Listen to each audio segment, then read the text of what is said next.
For today's video, hindi ka magiging crab mentality dahil gagataan kita. Tsareng. For today's ulam nga, magluluto ako ng ginataang kalabasa na may sitaw, na may alamang, na may limasag. Okay? Obviously nga, nakita nyo naman, nagisa na ako ng luya, bawang, sibuyas at kamatis. And then, naglagay din pala ako ng sariwang alamang dito para pangdagdag lasa. So, lutuin natin ginataang kalabasa na may sitaw, na may limasag. Okay, go! Pag nagluluto pala ako ng mga gatang ulam, lagi talaga ako naglalagay ng suka para mas sumaba yung buhay ng ulam natin. Hindi siya agad-agad mapapanis. Kayo din ba? Come on, tell us. Charay. Ayun na nga. Pagkatapos kong maigisa ng mabuti yung alamang, nilagay ko na yung pangalawang piga ng gata. At hinalo ko lang ito maigi para hindi mamuo masyado yung mga gata. At isa-isa ko na nilalagay yung mga alimasag na inuugali na yung pagiging crab mentality nila. Chareng.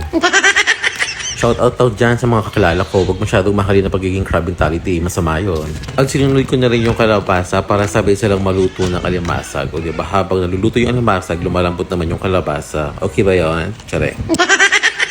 Hinalo-halo ko na rin pala para magpantay-pantay yung pagkakaluto ng kalabasa at kalimasag. So ayan, dahil medyo malambot na nga din yung kalabasa, sinunod ko na yung sitaw. Kasi nga, gutom na rin ako. After 3 minutes ka na pagkalagay ko ng sitaw, sinunod ko na rin yung unang piga ng gata. Dahil gusto ko sabay din silang maluto ng sitaw. Mas masarap kasi na lutong-luto yung gata, diba? After ko nga malagay yung unang piga ng gata, hinayaan ko lang muna siyang kumulo. And then hinalo-halo ko na rin para magpantay-pantay din yung pagkakaluto ng sitaw. And then hinayaan ko lang siyang munang kumulo din hanggang sa maglangis-langis na yung muka. Ay, tsareng, yung gata pala.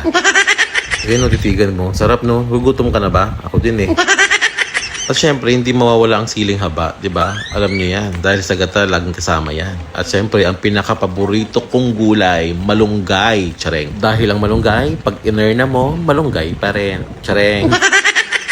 Joke lamang yon, pero ang malunggay talaga ang pinaka-masustansyang dahon na gulay. Alam niyo yan. At syempre, hindi mawawala ang siling pula, pangpainit ng wapot. Tsaring lamang.